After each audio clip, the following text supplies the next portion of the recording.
देख रहे हैं अवध केसरी टीवी, हम बनेंगे आपकी आवाज़। देख रहे हैं अवध केसरी टीवी। हम आए हुए हैं उत्तर प्रदेश के महाराजगंज जिले में और यहाँ हम उपस्थित हैं छपिया में। जैसा कि पीछे आप देख सकते हैं कि AIMIM के कार्यालय पे मौजूद हैं। यहाँ पे सदस्यता ग्रहण समारोह चल रहा था और बताएंगे, खुद जिलाध्यक्ष महोदय यहाँ पे हैं, मौजूद हैं।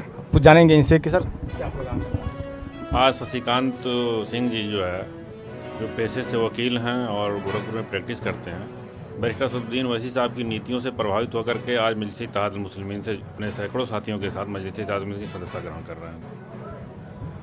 तो सर AIMIM पार्टी ही क्यों चुना? इसके पीछे जो है मेन मेरा जो है कि इनके जो एक बार इनको जो है कि निकला था कि इनको बेस्ट सांसद का अवार्ड मिला हुआ है और तब मैंने इनको सुनना चाहा कि आखिर क्या कारण है कि इनको बेस्ट सांसद का अवार्ड चुना गया इनके लिए। तो मैंने पाया ये कि ये चूँकि जनता के नुमाइंदे होते हैं, जनता के प्रतिनिधि होते हैं और जनता की आवाज़ उठाने के लिए जो है ये संसद में भेजे जाते हैं। तमाम ऐसे नेता जो चुने जाते हैं कभी भी अपने जनता के सरोकार को संसद तक नहीं पहुंचा पाते हैं और इन्होंने जो है सबसे ज़्यादा उपस्थिति दर्ज करा करके जनता के सरोकार को सरकार तक पहुंचाया।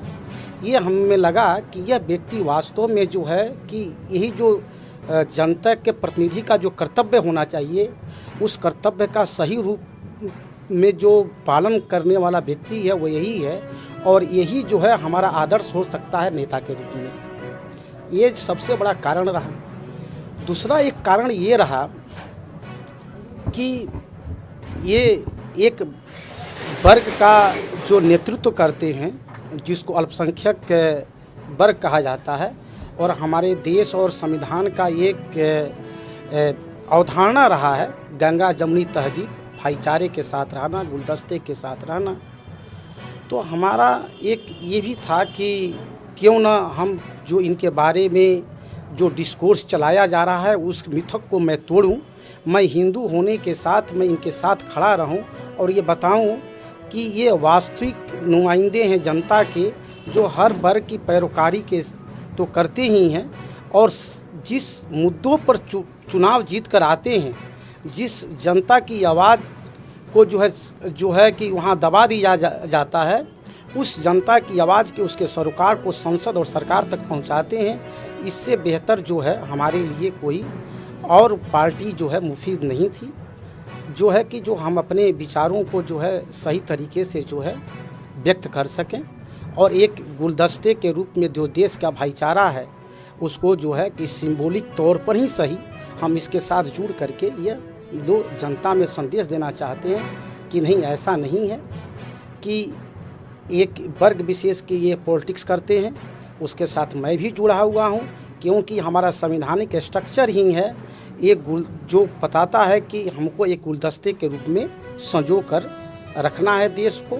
मैं उसी गुलदस्ते की कड़ी के रूप में इसमें सम्मिलित हुआ।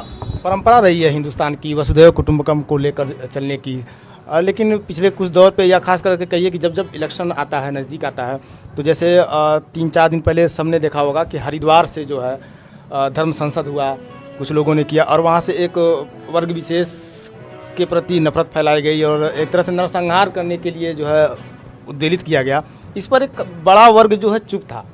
तो ऐसे में सवाल बनता है कि जो लोग असदुद्दीन ओवैसी को कहते हैं कि एक खास वर्ग के लिए बोलते हैं या जो भी ऐसा प्रोपेगेंडा फैलाते हैं, तो उनसे सबसे बड़ी बात यह है कि वो किस मुंह से कहते हैं कि उनको असदुद्दीन ओवैसी को आप गलत कह सकते हैं, जब आप हरिद्वार में जो है आपने देखा था सब। बिल्कुल देखा था। वो 3 दिन का जो धर्म संसद था और उसमें जिस तरह के विचार व्यक्त किए गए थे वह एक हेट स्पीच की जो है श्रेणी में अपराध माने जाते।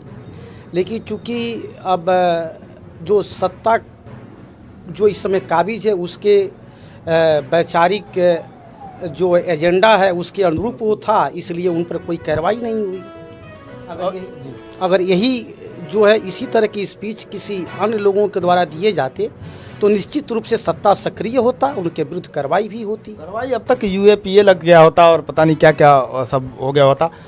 एफआईआर हुई है, किसी सज्जन ने एफआईआर करवाया है, और लेकिन अज्ञात में एफआईआर हुआ है, जबकि लगभग पूरे देश में वीडियो वायरल है कौन क्या कह रहा है। सत्ता में संज्ञान नहीं। जी जी जी, चूँकि इलेक्शन नज़दीक है और वो उनके अनुकूल है, इसलिए जो है खैर हम आते हैं। ये हमारे साथ हैं संजीव कुमार यादव जी, जो देख रहे हैं कि पिछले लगभग 5-6 महीनों से पसीना बहा रहे हैं क्षेत्र में, पनियरा विधानसभा में। सर, पनियरा की जनता से क्या अपील करना चाहेंगे? पनियरा से जनता का सबसे अपील मैं ये करता हूँ कि परिवर्तन जरूरी है। क्षेत्र का विकास चाहिए तो परिवर्तन करना पड़ेगा, और पिछड़ों का नेता ओवैसी से अच्छा कोई नेता नहीं है, जो सबको एक साथ लेके चलने के लिए सबको जागृत कर रहे हैं, और सबको मिलकर यहाँ परिवर्तन करना जरूरी है, तभी इस क्षेत्र का विकास होगा। क्या लगता है आपको? हम देख रहे हैं, हमारी टीम भी देख रही है कि लगभग 5-6 महीने से लगातार आप गली गली के खाक छान रहे हैं, मेहनत कर रहे हैं, पसीना बहा रहे हैं, लोगों के बीच जा रहे हैं। क्या लगता है कि मूलभूत मुद्दे क्या हैं, क्या समस्याएं रह गई हैं अभी जो जिससे पनियरा जो है विधानसभा अभी अछूता रह गया है विकास के मामले में? विकास कहाँ हुआ, किस चीज़ का विकास हुआ है? अभी प्रताप पनियरा देखिए, रोड अभी ख़राब है, काफ़ी दिनों से बन रहा है, अभी बन के क्लियर नहीं हुआ। जो भी विधायक यहाँ आज तक हुए, खुद का विकास किए, क्षेत्र का कोई विकास नहीं किए। गांव में जाइए, देखिए नाली सारे टूटे पड़े हैं, आपको पानी के रास्ते निकल के जाना पड़ेगा।